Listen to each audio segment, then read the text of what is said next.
여러분, 자전거 타는 원리, 그러니까 자전거를 잘 타면은요, 신앙생활도 잘할 수 있다라는 걸 아십니까? 자전거 타는 원리를 잘 습득하는 사람이 신앙생활도 잘 할 수 있다라는 것, 잘할 가능성이 많다라는 것 알고 계십니까? 제가 말이죠, 오늘 자전거 하나를 가지고 왔습니다. 저희 자전거는 아니고 저희 시온이의 자전거입니다. 여기에서 한번 타보려고요. 비록 작지만 타보겠습니다. 지금 방송실에서 굉장히 긴장하고 있을 겁니다. 제가 LED에 부딪히지는 않을까, 저 목사님 왜 저러지 하면서. 네, 어떻게 잘 탑니까? 네, 저는 잘 못한다고 생각해요. 여기서 이야기해도 될까요? 네, 앉아서 이야기를 해보려고요. 여러분, 자전거를 어떻게 해야 탈 수 있을까요? 여러분, 처음 자전거를 배울 때 한번 생각을 해보실래요? 우리 시온이 한결이가 자전거를 이제 막 배우고 있어요. 그러니까 어떻게 타냐면은요, 자전거가 앞으로 나가려면 뭘 해야 됩니까? 페달을 굴러야 돼요. 페달을 이렇게 굴러야 돼요. 근데 자전거를 처음 배울 때 페달을 굴르는데 문제가 하나 생깁니다. 그건 뭐냐면 한 번에 한쪽 페달만 굴을 수 있다라는 거예요. 양쪽을 다 힘을 주면 나아가지 않는다라는 거예요. 그래서 오른쪽 바퀴를 힘차게 굴르잖아요. 그럼 문제가 생깁니다. 어떻게 됩니까? 오른쪽으로 기울어져서 넘어지게 돼요. 그러니까 얼른 발로 하고 자전거를 내팽개치는 거예요. 그리고 또 반대쪽 왼쪽 바퀴를 이렇게 굴르면 어떻게 됩니까? 왼쪽으로 기울어져서 넘어지게 되는 거예요. 어떻게 해야 되죠? 왼쪽과 오른쪽 모두 균형을 잘 맞춰서 앞으로 나아가야 된다라는 거예요. 어떻게 해요? 이렇게 균형을 맞춰서 가야 자전거를 잘 탈 수 있다라는 것입니다. 자전거가 얼마나 빨리 달리느냐, 내가 자전거를 얼마나 빨리 몰 수 있느냐, 이것은 내가 자전거를 얼마나 균형 있게 탈 수 있느냐, 이 이후의 문제인 것입니다. 자전거를 배울 때에는요, 이처럼 뭐가 중요합니까? 균형이 너무나도 중요합니다. 자전거를 타다가 균형을 잃으면요, 자전거를 내가 아무리 오래 탔다 하더라도요, 넘어질 수 있다라는 것이에요. 우리 신앙의 영역으로 한번 돌아봐 봤으면 좋겠습니다. 지금까지 우리는요, 종교 활동을 열심히 하면은 신앙이 좋아진다라고 알고 있었습니다. 그러나 우리 역사 가운데 십자군 전쟁이라는 역사의 사건을 한번 볼까요?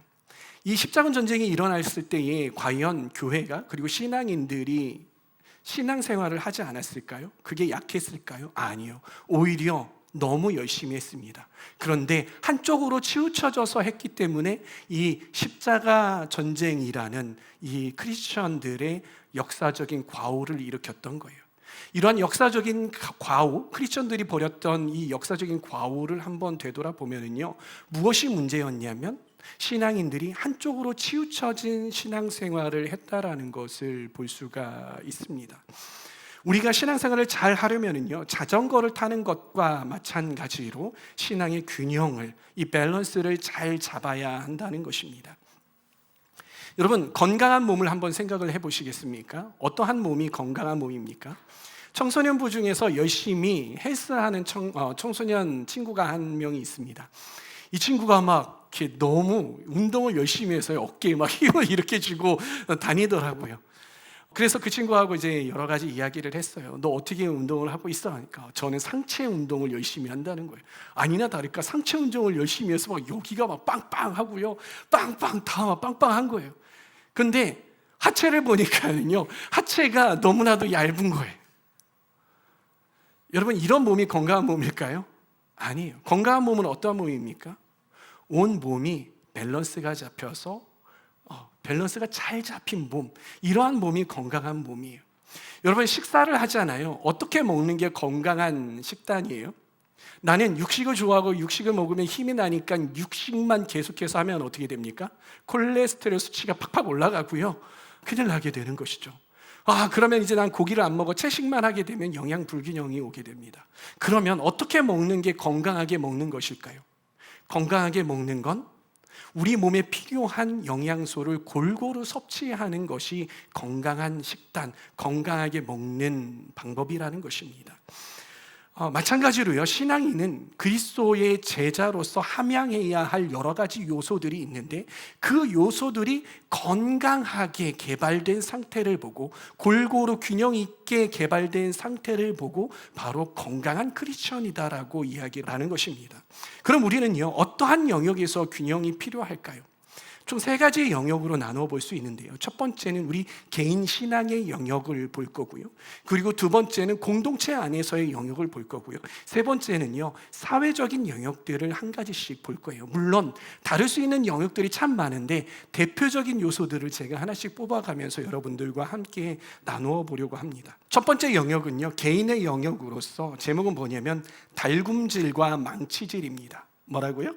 달굼질과 망치질. 우리 개인의 신앙생활을 지탱하는 두 가지 영역, 그리고 개인의 신앙생활의 타입들을 보면, 그러니까 요소들을 보면은요, 두 가지 영역으로 크게 나누어 볼 수 있어요.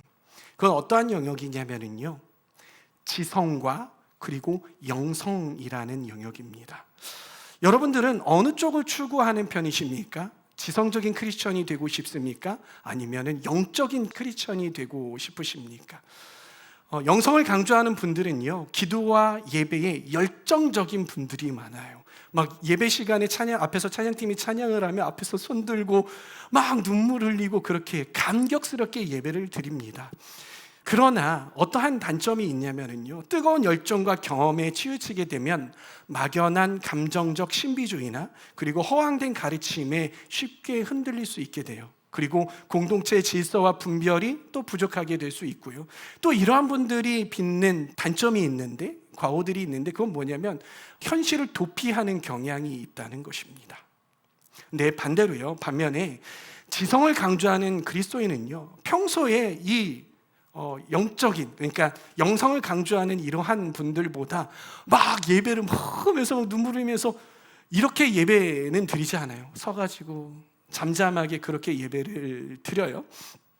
그렇게 표현을 하지는 않지만은요, 신앙의 견고한 뼈대와 틀을 잘 만들어가고 있다는 것을 볼 수가 있어요. 그래서 웬만한 시험이 와도 쉽게 넘어지지 않고요. 그러나 이 지성만 강조하고 성령의 임재와 이 내면의 어떤 변화들에 대해서 민감하지 못하면은요, 영적으로 무감각해지게 됩니다. 그리고 지식에만 치우쳐서 약간 교만해질 수 있어요. 오만해질 수 있어요. 그렇게 되면 어떻게 하냐? 내가 남들보다 우월한 것처럼 느껴집니다. 그러면 다른 사람들하고 대화할 때에 대화가 잘 되는 것 같지 않게 느껴지고, 아, 얘는 모르는구나 하고서는 이렇게 이러한, 그렇죠? 이러한 반응을 보일 수 있다는 것입니다. 그럼 성령의 일하심에 함께 동참하지 못하는 머리만 큰 그러한 신앙인이 될 수 있다는 것이에요. 여러분, 칼 만드는 과정을 보신 적 있으십니까? 이 대장장이가요, 칼을 만들 때 어떻게 하냐면요, 달굼질을 합니다. 불에다가 넣어가지고요, 이 쇠를 시뻘겋게 달궈요. 시뻘겋게 되다가 이렇게 노랗게 변할 정도로 달구어요. 그 다음에 어떻게 합니까? 망치를 들어서 이 달구어진 쇠를 탕 치면서 칼의 형태를 만들어 간다라는 것입니다. 그런데요, 이 칼을 만들 때 망치질만 하고요, 불에 달구지 않으면 어떤 현상이 벌어질까요? 이 쇠가요, 금방 깨져나갈 수 있어요. 어떻게 된다고요? 깨져나갈 수 있다라는 거예요.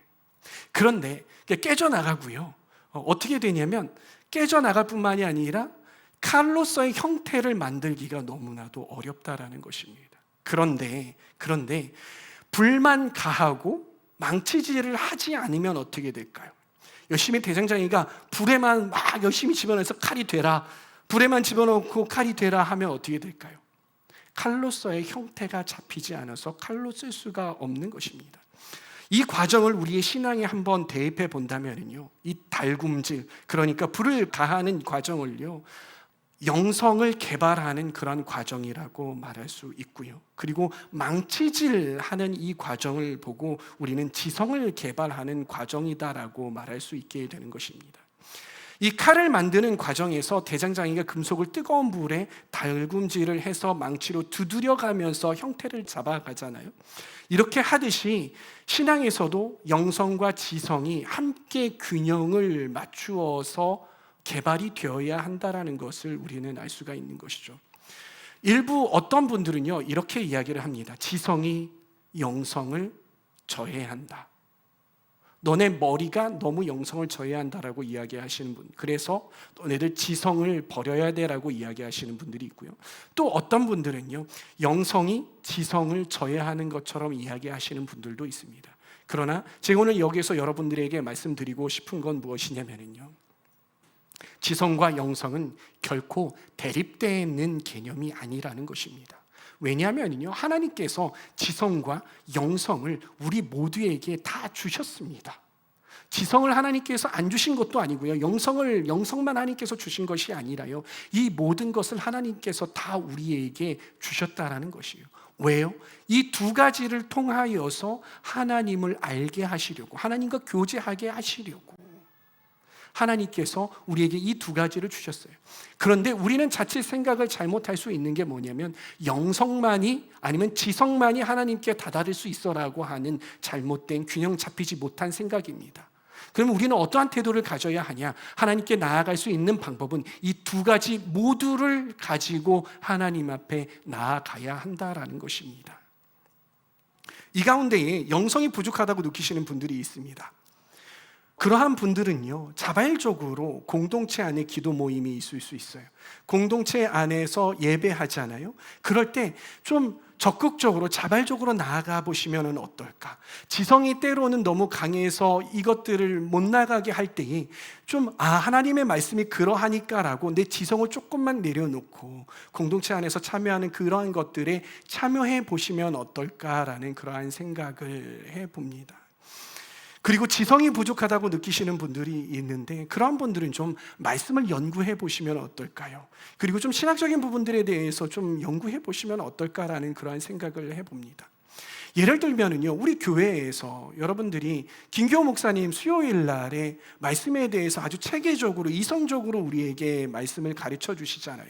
그때에 그 수요일 날 참여해서 여러분들의 지성을 한번 개발해 보시면 어떨까라는 그런 생각을 해봅니다. 그러면 여러분들의 신앙이 뜨거워지기도 하지만은요, 이렇게 땅땅땅 치면서 틀을 만들어가는 과정을 만들 수 있어요. 또 우리에게 아주 좋은 도구가 있잖아요. 그거 무엇입니까? 바로 Right Now Media. 그 안에 보면은요, 변증법부터 시작을 해서 여러분들의 지성을 특별히 이 교회 안에서, 기독교 안에서 지성적으로 이 우리의 틀들을 만들어갈 수 있는 툴들이, 프로그램들이 참 많이 있습니다. 그렇기에 여러분들이 그러한 것들을 좀 시청을 해보시면 어떨까요? 그리고 또 우리가 공동체 안에서 보면은요, 지성적인 사람들이 있잖아요. 지성적으로 가는데 이 사람은 좀 생각도 많고 그리고 참 건강하게 자리 잡혀 있어. 그런 사람하고 한번 교제를 해보시라는 것입니다. 그리고 영적으로 이 사람은 뭔가 툭만 건드려도 하나님의 은혜가 살짝만 와도 막 눈물을 흘리면서 이렇게 하시는 분들이 있잖아요. 지성적인 신앙인은 그런 영성적인 신앙인, 또 감정적으로 또 하나님 앞에 민감한 그러한 사람에게 다가가서 한번 교제해 보시라는 것입니다. 그럴 때 우리는 어떤 이런 밸런스, 그러니까 지성과 영성의 밸런스를 함께 맞춰 나갈 수 있는 것입니다. 이 영역이요, 내가 자칫 지성으로 치우치게 되면은요, 훅 넘어가서 이것에만 몰두하게 돼요. 왜? 굉장히 재미있어요. 얼마나 이 지성적인 신앙이 얼마나 재미있고 얼마나 이 매력적인지 몰라요. 근데 영성적인 신앙, 영적인 어떤 그런 신앙도요, 영성을 추구하는 그런 신앙도요, 너무 매력적이에요. 너무 행복해요. 그러다 보니까는요, 젊은 우리들은 자칫 잘못하면 한쪽의 신앙에 매몰되어 있어서 거기에 빠져 있을 수 있다라는 거예요. 그러나 우리는요, 이 두 가지를 균형을 잡고 잘 맞춰가야 되는 거예요. 내가 왼쪽으로 조금 치우친 것 같으면 오른쪽의 영역들을 더 해나가서 맞춰야 되고요. 그러다가 내가 오른쪽으로 쫙 치우치게 되면 다시 왼쪽으로 맞춰가지고 왔다 갔다 하면서 그 수평을 잘 맞추어 나아가야 하는 것이 우리의 신앙의 균형이라는 것입니다. 이렇게 머리와 마음이 함께 자랄 때 우리는 온전한 예배자로서 더욱 힘있고 건강한 신앙생활을 누릴 수 있다는 것 기억하시기를 바랍니다.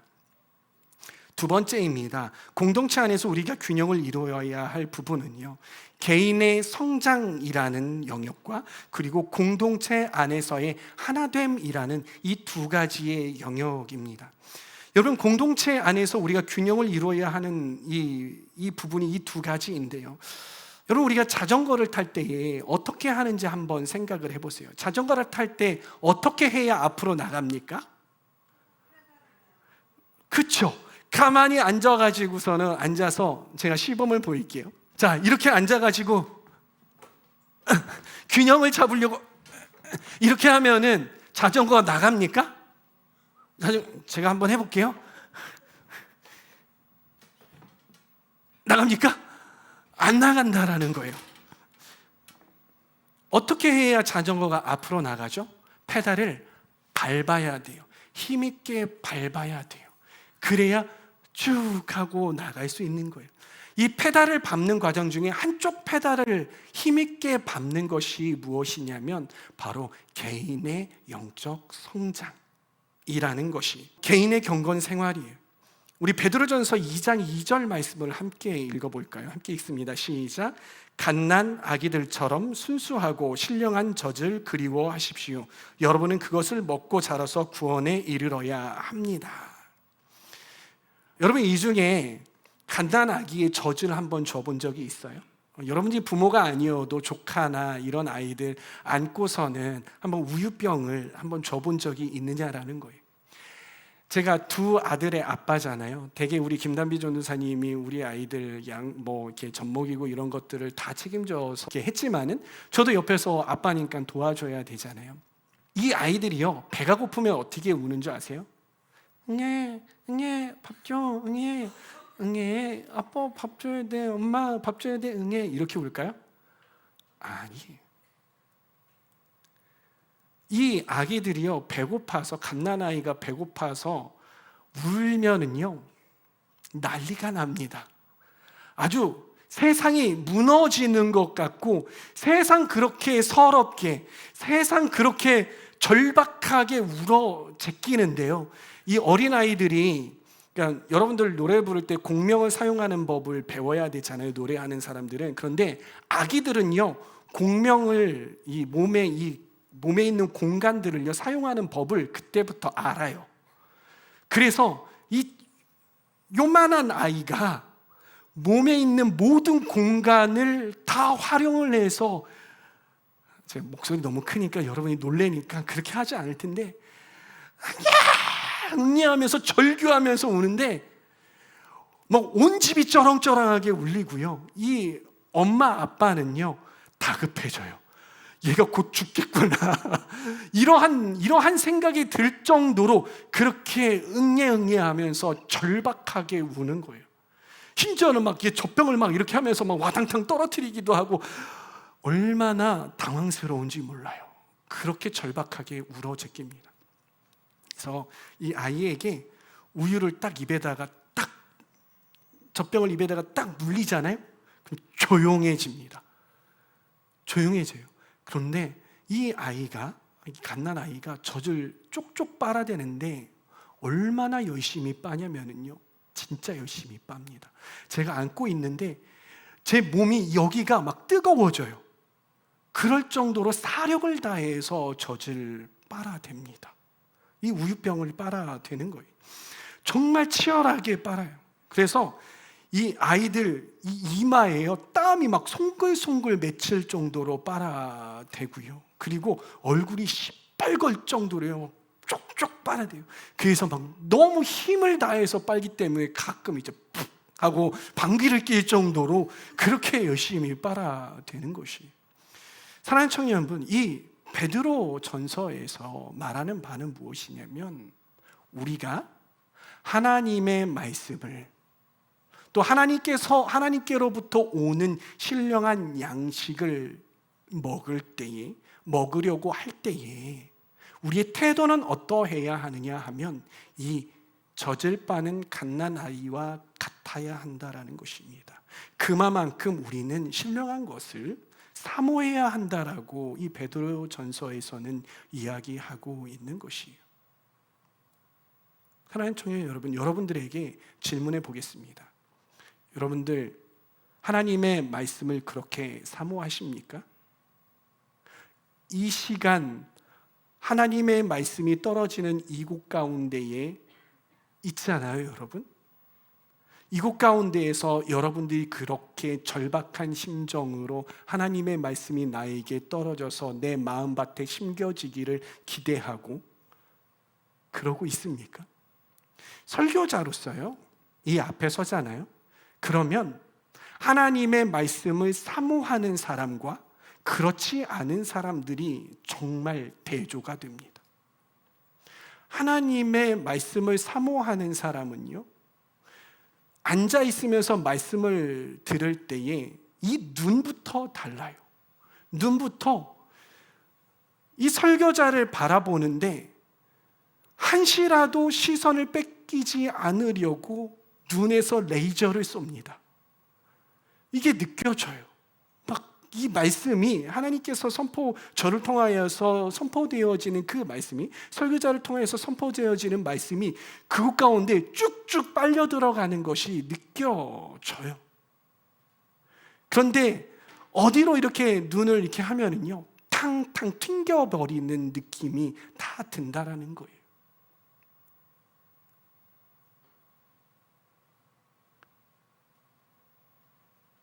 여러분은 과연 하나님의 말씀을 그렇게 사모하십니까?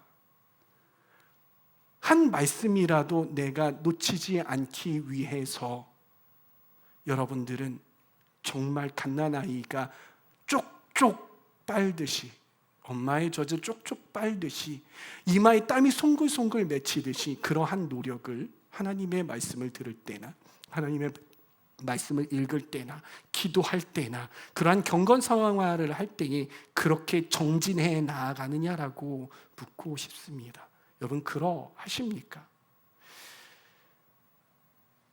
그런 치열한 열망 없이는요, 신앙은 성장할 수 없는 것입니다. 세계 제2차 대전 중에요, 윌리엄 템플이라는 분이 계셨습니다. 대주교셨는데 이분이 뭐라고 말씀을 하셨냐면요, 청년회 중에 이렇게 말했다고 해요. 그리스도인 청년들은 무엇보다도 그리스도 그분께 충성해야 합니다. 그 무엇도 매일 주님과 긴밀한 사귐을 갖는 그 시간을 차지할 수 없습니다. 어떻게든 그 시간을 확보하고 견고하게 지키십시오. 이 윌리엄 템플이라는 이 대주교가 청년회중들에게 말하는데 어떠한 시대라고 말씀을 드렸습니까? 제2차 세계 대전 중에 전쟁에 나아가고 있는 그 청년들에게 했던 이야기, 그냥 평시가 아니라 전쟁 중에 있던 그 청년들에게 했던 이야기는 무엇이냐면 바로 주님과의 그 긴밀한 시간은 그 어떤 것과도 대체될 수 없습니다. 그러한 전쟁 중인 가운데에도 하나님과 긴밀하게 보내는 그 시간을 어떻게 해서든지 확보하십시오라고 말했다라는 거예요. 여러분, 전쟁 중이십니까? 포탄이 막 우리에게 떨어지고 그러고 있어서 총을 들고 한시라도 우리는 이 긴장감을 늦출 수 없는 그러한 시대 상황 속에서 살고 있습니까? 아니죠. 여러분은 너무나도 바쁜 것 압니다. 우리가 너무나도 바쁘죠. 그러나 전쟁 중에도 이러한 이야기를 청년들이 들어 마땅한데 우리에게는 어떠할까요? 우리도 그 시간을 포기하지 말아야 하는 것은 마땅한 일이라는 것입니다. 이렇게 개인 경건 생활이 자전거의 한쪽 페달이었다면요, 반대쪽 페달은 바로 공동체 생활입니다. 여러분, 공동체, 특별히 교회 공동체 안에는요, 정말 넓은 스펙트럼의 사람들이 모여서 함께 신앙생활을 하고 있습니다. 연령적으로 보면은요, 아주 어린 아이에서부터 노년에 이르기까지 넓은 스펙트럼의 사람들이 교회 안에서 존재하고 있죠. 그리고 지식 수준도 너무나도 다양합니다. 그리고 정치 색깔도 좌든 우든 너무나도 다를 수 있다는 거예요. 신앙의 수준도요, 젖을 먹어야 하는 수준의 어린아이의 신앙이 있는 사람이 있는가 반면에, 그러나 아주 성숙한 신앙의 수준에 있는 사람들도 교회 안에 존재하고 있다는 것입니다. 여러분, 그런 생각 해보지 않았습니까? 내가 몸담고 있는 이 공동체가, 이 공동체 안에 정말 수준 높은 사람들만 있었으면 좋겠어. 막 저런 사람들 막 저렇게 기도도 안 하고 저렇게 막 이렇게 소극적이고 예배 시간에 예배 드리는지 안 드리는지 막 엎어져 자고 이런 사람들 없고 신앙의 수준이 높은 사람들만 있었으면 좋겠어라는 그런 생각 해보지 않으셨습니까? 혹은 나하고 신앙생활의 결이 너무나도 잘 맞는 그런 사람들이 있었으면 좋겠어. 아니면 취향이 그렇게 잘 맞는, 티키타카가 잘 되는, MBTI가 나랑 잘 맞는 그런 사람들만 우리 공동체에 있었으면 좋겠어. 그럼 우리 공동체 너무나도 건강할 텐데, 그런 공동체에 있었으면 우리 공동체 너무나도 파워풀하고 정말 잘 된 텐데, 왜 우리 공동체는 이렇게 연약한 사람들, 왜 저런 사람들 와? 이런 생각 해보지 않으셨습니까? 근데 만약 그러한 공동체, 그렇게 우리 입맛에 좋은 그러한 사람들만 모인 공동체가 있다고 합시다. 가정해 봅시다. 그러한 공동체 어떠한 공동체일까요? 정말 그렇게 강력한 신앙생활 하면서 정말 전투적으로 주님의 나라를 이루어가는 그런 공동체를 만들어갈 수 있을까요? 그렇지 않아요. 그 가운데요, 연약한 사람, 아픈 사람, 뭔가 부족한 사람, 이러한 사람들은 그 공동체에 올 수 없어요. 그리고 그 공동체에 어떠한 내세우는 뚜렷한 색깔과 반대되는 색채가 있는 사람들은 그 공동체에 들어올 수 없다라는 것이죠. 사랑하는 청년 여러분, 공동체의 울타리는요, 어떠한 사람이 들어와도 안전하고 평등하고 그리고 보편적인 공동체가 되어야 한다는 거예요. 심지어는요, 범죄자들이 내가 정말 회개하고 싶고 하나님을 만나고 싶어서 들어올 수 있는 그렇게 울타리가 낮은 공동체가 바로 교회 공동체이어야 한다는 거예요. 구약시대의 도피성이라고 들어봤습니까? 범죄자가 억울한 범죄자가 들어갔을 때에 안전할 수 있는 그런 공동체, 그런 공동체가 교회 공동체이어야 한다는 것입니다. 우리 갈라디아서 6장 2절 말씀을 함께 읽어봅니다. 시작. 여러분은 서로 남의 짐을 져주십시오. 그렇게 하면 여러분이 그리스도의 법을 성취할 것입니다. 여러분, 세상 가운데에는요, 또 교회 가운데에는요, 공동체가 건강해야 한다라고 정말 피를 토하듯이 말하고 있는 사람들이 너무나도 많습니다. 그리고 너희 공동체, 우리 공동체는 건강하지 못해라고 비판하는 사람들이 너무나도 많은 시대인 것 같아요. 그러나 남의 짐을 기꺼이 지는 사람은 너무나도 적은 시대가 이 시대가 아닌가라고 생각을 합니다. 그런데 여러분, 한 가지 여러분들에게 물어봅시다. 공동체 가운데에서 남의 짐을 져주는 사람, 내 것을 희생하고 남들을 도와주면서 이것을 도와주는데 시간을 많이 허비하는 사람, 이런 사람들이 뭘 몰라서 그렇게 하는 것일까요? 내 시간도 바쁜데, 내가 할 것도 많은데, 내가 정말 그거 하면은 피곤한데, 그럼에도 불구하고 섬기는 사람들, 이런 사람들은 멍청해서 그러는 것일까요? 아니라고요. 왜 그렇게 섬길까요? 관종이라서, 내가 이거 섬기면 남들 앞에 드러나 보이고 그런 시선을 느끼는 게 너무 좋아서, 아니 리더십이 많아서 그러는 것일까요? 아니라고요. 왜 그렇습니까? 하나님께서 주신 은혜가 있기 때문에 그 은혜를 나의 삶 가운데에 펼치고 그 은혜가 너무 감사해서 다른 사람들을 섬기기 위해서 내 시간이, 내 열정이, 내 컨디션이 다소 그것에 지장을 준다 할지라도 섬기러 발걸음을 떼서 나아가는 것이죠. 내 신앙 하는 사람, 그래서 섬기는 것 난 아무것도 못합니다라고 이야기하면서 뒤로 빼는 사람이 성숙한 신앙인일까요? 아니면 주님의 은혜가 너무 감사하여서 어떻게든 다른 사람에게 손을 펴서 도와주려고 나아가는 사람, 이 사람이 성숙한 신앙인일까요? 저는 답을 내리지 않겠습니다. 여러분들이 잘 생각해 보시기를 바랍니다. 여러분, 그러나 우리의 딜레마는 무엇입니까?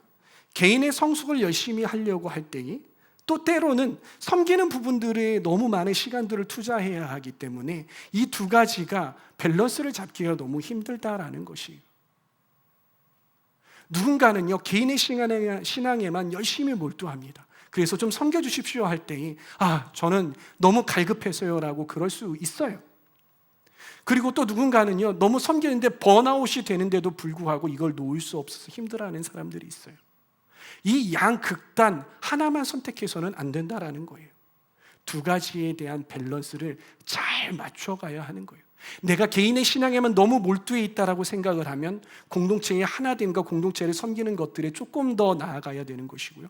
내가 공동체에 너무 신경을 써서 공동체를 섬기는 것에 너무 신경을 써서 개인의 신앙을 좀 소홀히 하고 있다면 내가 이걸 조금 안 하면 안 될 것 같아도 이거 조금 내려놓고 개인의 신앙을 조금 더 나아가야 한다라는 거예요. 그래서 밸런스를 잘 잡아야 돼요. 균형을 잘 잡아야 해요. 그래서 개인의 신앙만을 추구하느라 공동체를 뒷전인 이 일이 없어야 하고요. 공동체를 섬기느라 번아웃이 와서 하나님과의 관계가 망가지는 그런 일이 없어야 한다는 거예요. 이것이 진정으로 이 균형을 잘 맞추는 일이 진정으로 성숙한 신앙의 길로 나아가는 길이라는 거 여러분 기억하시기를 바랍니다. 세 번째 영역은요, 사회의 영역입니다. 우리가 균형을 이루어야 할 영역은 예배자로서의 삶과 그리고 워커, 노동자로서의 삶이라는 것입니다. 제가 어느 날 한 청년으로부터 고민을 들었습니다. 그 청년이 저에게 와가지고 하는 이야기가 무엇이냐면은 이 청년이 예배를 나오면서 하나님께 너무 큰 은혜를 받은 거예요. 그래서 사회초년생이니까 이제 막 취직을 해서 회사에 다니고 있어요. 회사에 다니고 있는데 이 회사에서도 내가 크리스천이라는 걸 드러내고 빛과 소금의 역할을 잘 감당하면서 살아가고 싶은 마음이 너무나도 큰 것입니다. 그래서 회사 안에 내가 롤모델로 삼을 수 있는 사람, 내가 좀 친하게 지내볼 수 있는 그런 선배가 있는지 둘러봤대요. 그런데 2명의 선배가 눈에 들어오더래요. 한 선배는요 1번 선배입니다. 1번 선배는요 직장에 와서도 자신이 크리스천이라는 것을 드러내놓고 살아가는 거예요. 나는 크리스천입니다. 교회 가야 돼요. 이런 이야기를 막 입버릇처럼 하는 거예요. 그의 책상에는 뭐가 있냐면 성경책이 딱 있고 묵상책이 딱 올려져 있는 거예요. 그리고 귀에다가 틈이 날 때마다 찬양을 듣고 막 이렇게 하고요. 그리고 시간 있을 때마다 펴가지고 성경을 읽고 성경을 막 암송하고 막 그러고 있는 거예요. 그리고 사람들 이렇게 만날 때마다 그래 막 힘들다고 하면 그래 교회 가면 돼 하고 전도도 하고 이렇게 하는 거예요. 근데 단점이 있었어요. 단점은 뭐냐면요, 그렇게 직장 안에서 신앙생활은 너무 잘하는데 전도도 너무 잘하는데 일은 꽝이라는 거예요. 맨날 직장 상사한테 불려가가지고 혼나는 거예요. 야, 너 신앙생활 하는 것만큼 직장생활 좀 해봐라. 너 교회 다니러 왔냐? 직장생활 하러 다니냐? 그럴 거면은 교회에 가서 일해라는 그런 이야기를 듣는 선배라는 거예요. B라는 선배입니다. 2번 선배요. 2번 선배는요, 이분이 크리스천인 거 몰랐어요. 1년이 지나도록 몰랐다라는 거예요. 근데요, 이분이요 크리스천이었는데 세상에 회식 때 이렇게 가요. 회식 때 가면은 술도 마시고요. 그리고 그런데 일을 너무나도 딱딱딱 떨어지게 하는 거예요. 근데 이 선배는요 되게 까칠해요. 일 잘하려면 까칠해질 수밖에 없거든요. 까칠하게 하지만은 너무 일을 잘하지만, 그런데 내가 담장이 조금 그런 게 이 교회의 안수 집사님인데 이 선이 없는 거예요. 안수 집사님이시고 선이 없는 거예요. 빛과 소금이 되는지 잘 모르겠어요. 여러분이 그러니까 그 친구가 그러는 거예요. 목사님, A 선배하고 친하게 지내면서 A 선배처럼 해야 돼요? B 선배처럼 그렇게 해야 돼요? 제가 어떤 스탠스를 취해야 되는지 말씀해 주세요. 어떤 걸 선택을 해야 되겠습니까? A입니까? B입니까? 1번입니까? 2번입니까? 제가 그래서 그 친구에게 주었던 솔루션 그리고 원칙은 바로 이거였습니다. 우리의 정체성은 2가지다. 몇 가지? 2가지. 첫 번째는 우리의 정체성은 우리는 세상에 속하지 않은 사람이다. 뭐다? 세상에 속하지 않은 사람이다. 그런데 또 한 가지의 우리의 정체성이 있는데 그것은 무엇이냐면 세상 속으로 부르심을 받은 존재다.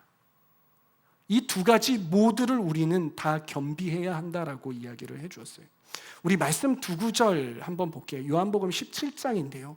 요한복음 17장은요, 예수님께서 그의 제자들을 하나님 앞에 올려드리면서 기도한 기도예요. 그 중에서 이렇게 16장에서 이렇게 말씀을 하시죠. 이렇게 기도하시죠. 함께 읽습니다. 내가 세상에 속하지 않은 것과 같이 그들도 세상에 속하지 않았습니다. 그리고 18절에서 이렇게 기도하십니다. 아버지께서 나를 세상에 보내신 것과 같이 나도 그들을 세상 속으로 보냈습니다. 여러분, 이 둘 중 한 가지만 선택해야 하는 것이 아니라 우리는 이 두 가지 모두를 선택해야 한다는 것이에요. 그래서 이 두 가지를 균형을 잘 이루면서 살아가야 돼요.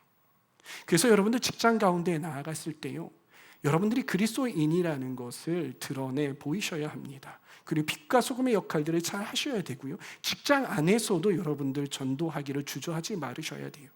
그리고 또 한 가지는요, 여러분들 직장 안에서 상사에게 잘 충성하셔야 합니다. 왜? 그 상사도 하나님께서 세우신 사람이라는 그런 의식을 가지셔야 돼요. 로마서 말씀처럼. 그래서 그 상사에게 잘 충성하고요, 회사가 여러분들에게 하라고 주어진 그 직영들을 잘 가꾸어 내셔야 합니다. 일을 정말 열심히 잘 하셔야 하는 그런 의무도 있다라는 거예요. 그래서 이 두 가지를 다 하셔야 돼요. 아, 목사님, 그렇게 하려면 시간이 모자라요. 네, 시간이 모자릅니다. 그러나 우리는 두 마리 토끼를 다 잡아야 하는 존재로, 균형을 이루어야 하는 그러한 존재로 부름을 받았다라는 것을 명심하고 기억하시기를 바랍니다. 여러분, 그런데 이 과정이 어떻습니까? 치열합니다. 너무나도 어렵죠. 균형을 이루기가 정말 여간 어려운 게 아니에요. 저는 어떨까요? 여러분은 청년의 때에는 그다지 여러분들의 삶의 지경들이 솔로이기 때문에 많지가 않잖아요. 물론 많은 사람도 있지만은. 근데 결혼해 보니까는요, 너무나도 쉽지가 않더라고요. 여러분들은 신앙과 직장 이것만 보면 되지만은요, 저 같은 경우에는 결혼하니까 가정이라는 영역이 또 하나 생겨나더라고요.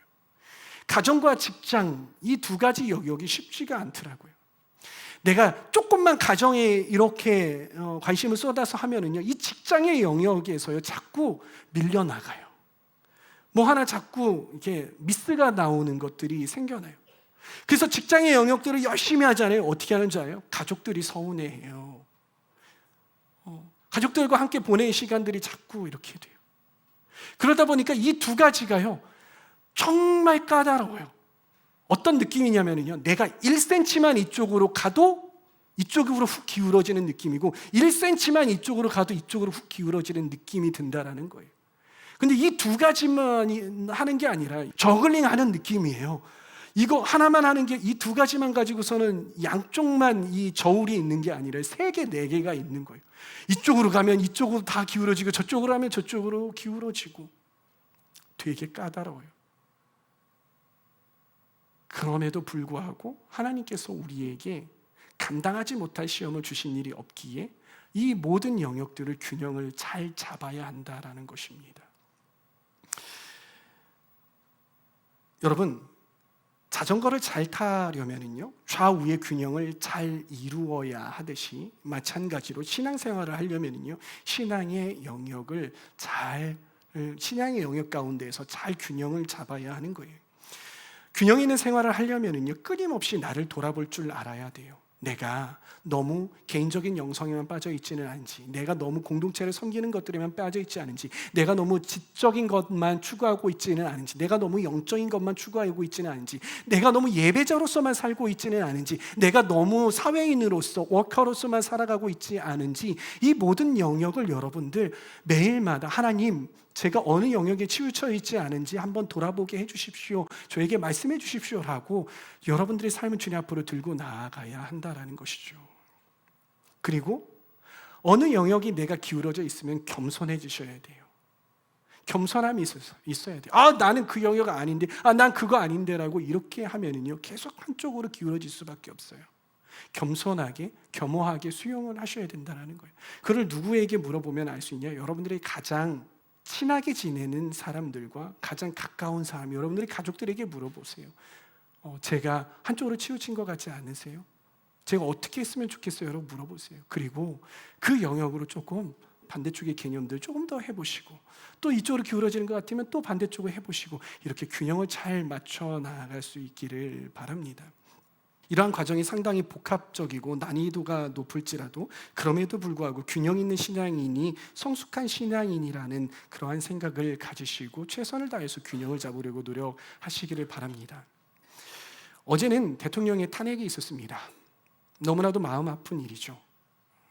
탄핵이 되어서 혹은 안 되어서 마음이 아픈 것이 아니라 우리 이 대한민국의 정치 현실이 이렇다라는 것이 저는 너무나도 마음이 아프더라고요. 이런 일들이 왜 일어났습니까? 이런 일들이 일어난 이유는요, 바로 사회가 그리고 이 땅 가운데 크리스천들이 균형을 잡지 못하기 때문이라고 저는 생각합니다. 그래서 한쪽으로 치우쳐져서 외골수처럼 자신의 생각만을 주장하는 사람들이 너무나도 많아졌기 때문이라고 봐요. 그러다 보니까 대화도 통하지 않고 타협도 되지 않고 상생도 할 줄 모르고 남을 바꾸려고 하지만 정작 자신을 바꾸려고 하지 않기 때문에 이러한 일들이 일어날 수밖에 없었던 것이 아닐까라고 판단해 봅니다. 사랑하는 청년 여러분, 균형 있는 균형 잡힌 신앙인이 되시기를 바랍니다. 스스로 철저하게 자신이 한쪽으로 치우쳐 있지 않은지 돌아보시고, 혹 한쪽으로 치우쳐진 영역이 있으면 다시 균형을 잡기 위해서 최선을 다해 보시기를 바랍니다. 이 균형은요, 우리가 하나님 나라 갈 때까지 계속해야 하는 것이라고 여러분들 기억을 하시고 정진해 주시기를 부탁을 드립니다. 그래서 우리 하울림 청년부들은 정말 균형 잡힌 성숙한 그리스도인이 되시기를 바랍니다.